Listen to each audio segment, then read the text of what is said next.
Muy buenos días a todos los que nos escuchan en esta radio hoy en día. Soy el hermano Douglas Díaz y hoy les traigo un tema que he encontrado muy interesante y que seguramente será de gran interés y aumentará su conocimiento. Para empezar, me gustaría comenzar con una reflexión personal. A mí me encanta el Evangelio de Jesucristo, porque temas como el que les traigo hoy, por ejemplo, me demuestra y me reafirma una y otra vez que este Evangelio, esta religión, no está hecha por los hombres para los hombres, sino que está hecha por Dios para nosotros, sus hijos. Pues somos todos hijos e hijas de Dios y somos de gran valor para Él. Y bueno, da igual los años que tengamos de miembros de la iglesia, si acabamos de empezar o llevamos toda una vida, pues siempre hay algo nuevo que descubrir y aprender. Yo lo veo como estar en una piscina enorme de conocimiento, donde no hay bordes ni límites. Da igual hacia dónde uno nade o se dirija, solo encontrará infinidad en el horizonte. ¿Acaso la palabra infinidad no nos hace pensar en la eternidad? Pues así es, este Evangelio, este plan de salvación, ha sido preparado con sabiduría infinita, y solo Dios posee esa clase de sabiduría. No es mi intención extenderme en esta reflexión personal, pero solo quiero añadir una cosa, y es que Dios da conocimiento a quien la pida de forma humilde. Y ese es el secreto para aumentar nuestro conocimiento, la humildad. Considero que hay dos clases de personas. Por un lado están las personas que leen o escuchan publicaciones, las meditan y de esa forma aprenden y suman conocimiento. Y por otro lado están las personas que, en vez de tener humildad, tienen orgullo y piensan que lo saben todo y no necesitan aprender nada más. La pregunta es, ¿cuál de estas dos clases de personas termina sabiendo más? ¿A cuál de estas dos clases de personas Dios le ayudaría a conocer los misterios de Dios que reforzarán su testimonio y su fe? Acompáñenme en esta mañana para saber un poco más sobre el Evangelio. Hoy hablaremos sobre un tema que lo encuentro muy interesante, pues es un tema que poca gente conoce, aunque está publicado hace años en internet, en la página de la iglesia. Hoy hablaremos sobre los relatos de la primera visión de José Smith. Sí, lo han oído bien. Hay más de un relato que José Smith dio sobre la primera visión. A continuación, analizaremos estos relatos y llegaremos a una conclusión sobre esto. Existen críticos de la iglesia que cuestionan al profeta José Smith por sus diferentes relatos de la primera visión. ¿Acaso esto se presenta como una prueba de que la primera visión fue una experiencia ficticia? ¿O por el contrario reafirma que fue una experiencia verdadera? Algunos santos de los últimos días desconocen que José Smith dio varios relatos de la primera visión, que incluyen detalles diferentes. Algunas personas afirman que las diferencias en sus relatos muestran que él cambió y embelleció su historia a través del tiempo, y que, por tanto, no tuvo tal visión. Se dice, por algunos, que la iglesia no ha discutido estos relatos en las publicaciones oficiales de la iglesia. Un crítico afirmó lo siguiente: me enteré de que José Smith proporcionó múltiples y diferentes relatos de su primera historia de la visión, y que algunas de estas, por ejemplo, las descripciones de la deidad, parecía evolucionar con el tiempo para que se corresponda con su propio cambio de creencias. La iglesia ha publicado información sobre los distintos relatos de la primera visión desde por lo menos 1970, es decir, hace más de 54 años. Los críticos de la iglesia de Jesucristo de los Santos de los Últimos Días, a menudo tratan de señalar las diferencias entre los distintos relatos que dio José Smith de su teofanía como una prueba de que fue una invención. Estos críticos defienden que el profeta cambió su historia durante un periodo de 6 años, que va desde 1832 a 1838, y afirman que los primeros seguidores de José Smith no sabían nada acerca de la primera visión, o parecen haber sido confundidos al respecto. Sin embargo, en la Iglesia se ha hablado de los distintos relatos en una serie de publicaciones. Varios relatos de la primera visión de José Smith fueron dirigidos a diferentes audiencias y tenían propósitos diferentes. Hay, sin embargo, un notable grado de armonía entre ellos. No hay evidencia de que los primeros líderes de la Iglesia de los Santos de los Últimos Días no entendían que el profeta vio a dos personajes divinos durante su teofanía inaugural. En Internet, en lds.org, en temas del Evangelio, leemos lo siguiente. Los varios relatos de la primera visión narran una historia uniforme, aunque naturalmente difieren en énfasis y detalles. Los historiadores anticipan que cuando una persona vuelve a contar una experiencia en varios entornos a diferentes audiencias a lo largo de muchos años, cada relato hará hincapié en diversos aspectos de la experiencia y contendrá detalles únicos.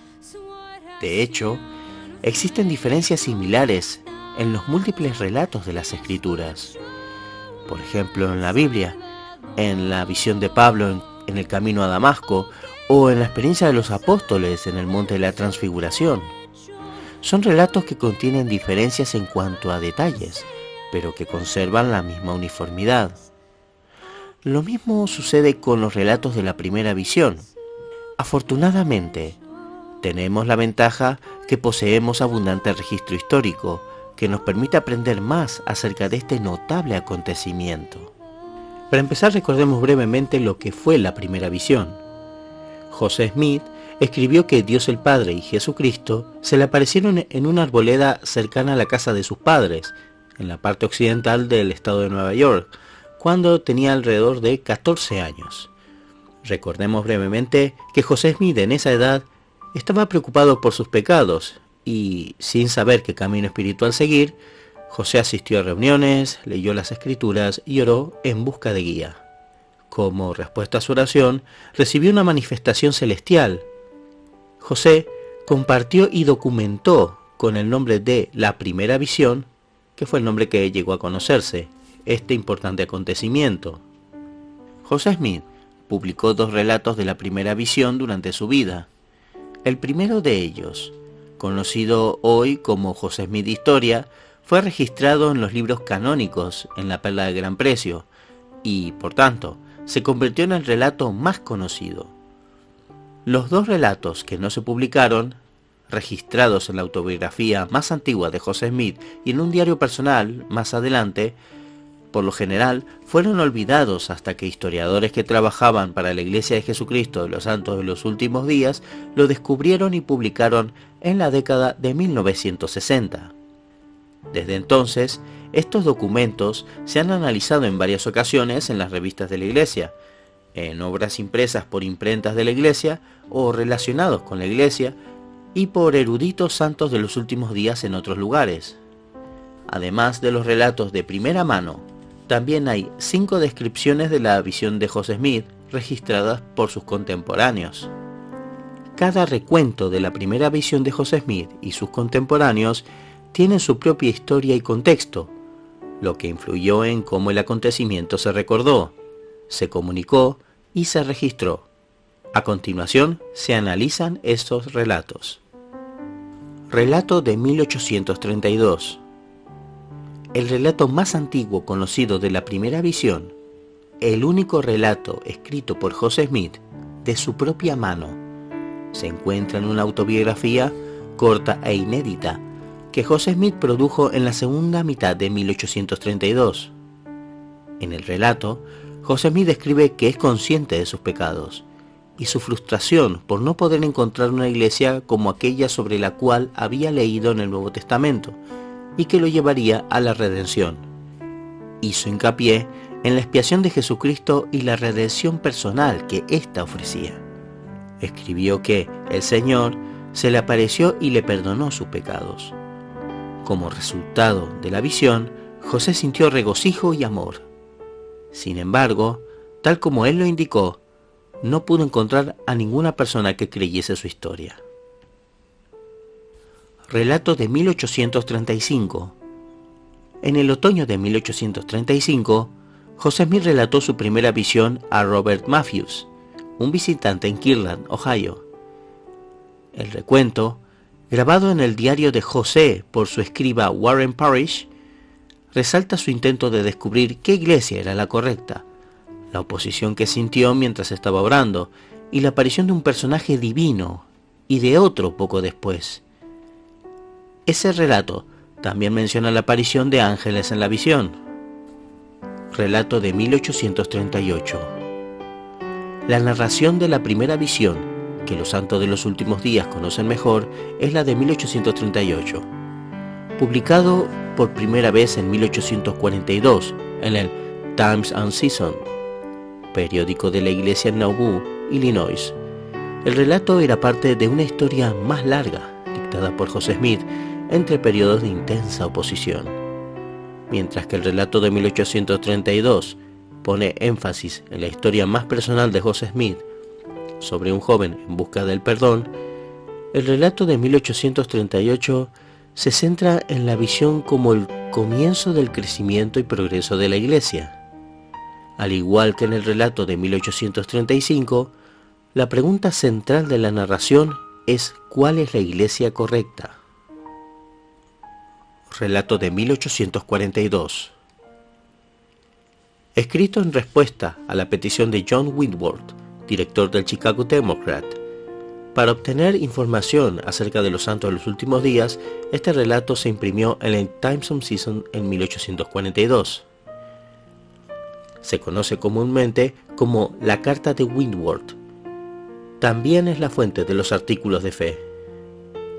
El relato, escrito para su publicación a una audiencia que no estaba familiarizada con las creencias mormonas, es conciso y directo. Como con los relatos anteriores, José Smith señaló la confusión que sintió y la aparición de dos personajes en respuesta a su oración.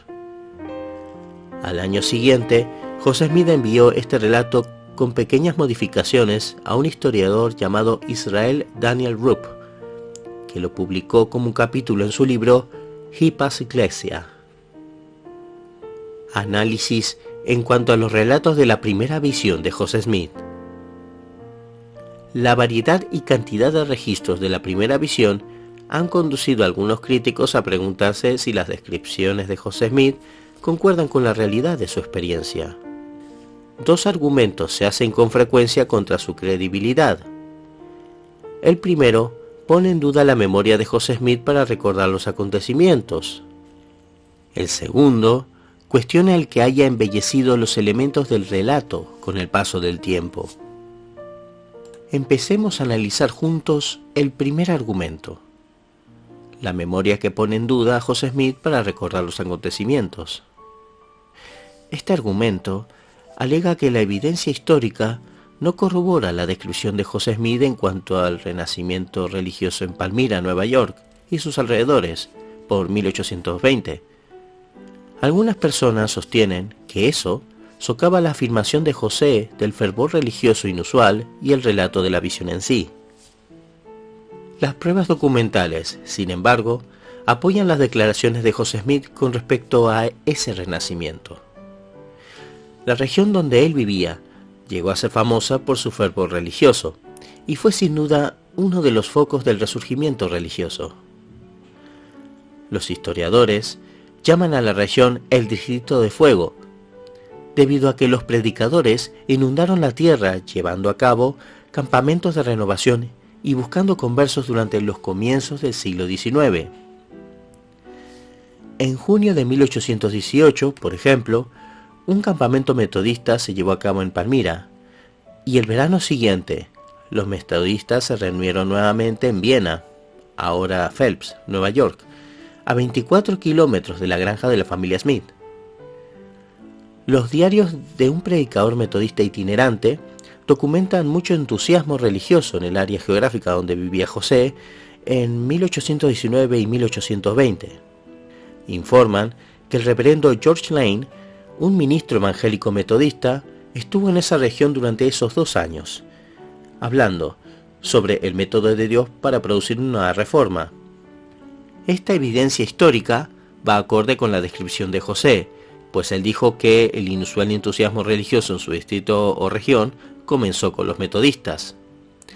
De hecho, José declaró que él llegó a ser un poco parcial al metodismo.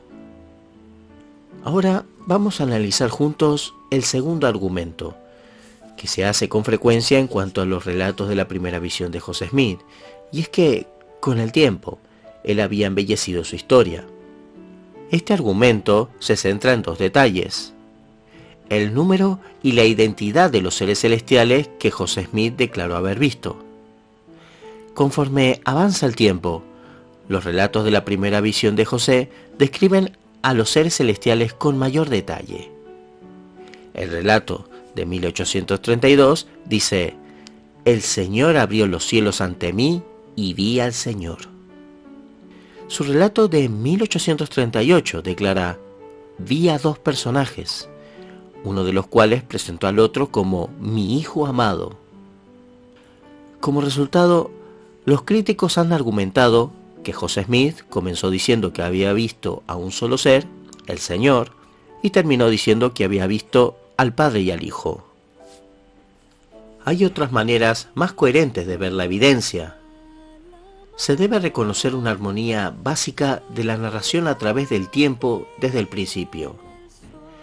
3 de las 4 narrativas establecen claramente que dos personajes se aparecieron a José Smith en la primera visión. La excepción es el relato de José Smith de 1832, que podría leerse como refiriéndose a uno o a dos personajes. Si se lee considerando que se refiere a un ser celestial, lo más probable es que fuera el personaje que perdona sus pecados. De acuerdo con los relatos posteriores, el primer personaje divino le dijo a José Smith que escuchara al segundo, Jesucristo, quien luego comunicó el mensaje principal, que incluye el mensaje del perdón. La descripción de 1832 de José Smith, entonces, puede haberse centrado en Jesucristo, el portador del perdón. Otra manera de leer el relato de 1832 es que José Smith se refirió a dos seres y llamó a ambos Señor. El argumento de embellecimiento se basa en la suposición de que el relato de 1832 describe la aparición de un solo ser divino, pero el relato de 1832 no dice que solo apareció un ser. Nótese que las dos referencias al Señor se hacen en momentos separados.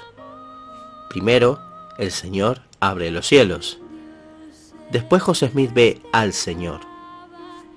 Esta forma de leer la narración está en armonía con el relato de José de 1835, que tiene a un personaje que aparece primero, seguido de otro poco tiempo después. El relato de 1832, entonces, puede leerse razonablemente con el significado de que José Smith vio a un personaje que después reveló a otro, y que se refirió a los dos como el Señor. El Señor abrió los cielos ante mí y vi al Señor. Hay que tener en cuenta también otro detalle. Las descripciones cada vez más específicas de José se pueden leer convincentemente como evidencia de una percepción cada vez mayor, acumulada con el tiempo y basada en la experiencia. En parte, las diferencias entre el relato de 1832 y los siguientes relatos pueden tener algo que ver con las diferencias entre la palabra escrita y la palabra hablada. El relato de 1832 representa la primera vez que José Smith intentó escribir su historia. Ese mismo año, él escribió a un amigo que se sentía encarcelado por el papel, la pluma y la tinta, y por un lenguaje retorcido, entrecortado, incoherente e imperfecto. Él llamó a la palabra escrita una pequeña y estrecha prisión. La amplitud de los relatos posteriores es más fácil de entender, e incluso esperada, cuando reconocemos que eran probablemente relatos dictados, un medio cómodo y fácil para José Smith, y que permitía que las palabras fluyeran con más facilidad. Finalmente, la conclusión a la que llegamos es la siguiente. José Smith testificó repetidamente que tuvo una visión extraordinaria de Dios el Padre y su Hijo Jesucristo. Ni la veracidad de la primera visión, ni los argumentos contra ella pueden ser probados exclusivamente mediante la investigación histórica. Saber la veracidad del testimonio de José Smith requiere que cada buscador de la verdad sincero estudie el registro y luego ejerza suficiente fe en Jesucristo para preguntar a Dios en oración sincera y humilde si el registro es verdadero. Si el que busca pide con verdadera intención de actuar de acuerdo con la respuesta revelada por el Espíritu Santo, la veracidad de la visión de José Smith le será manifestada. De esta manera, cada persona puede saber que José Smith habló con sinceridad cuando declaró: había visto una visión, yo lo sabía, y sabía que Dios lo sabía, y no podía negarlo. Espero que les haya gustado este tema y lo hayan encontrado interesante. Un saludo, amigos, y que tengan un buen día.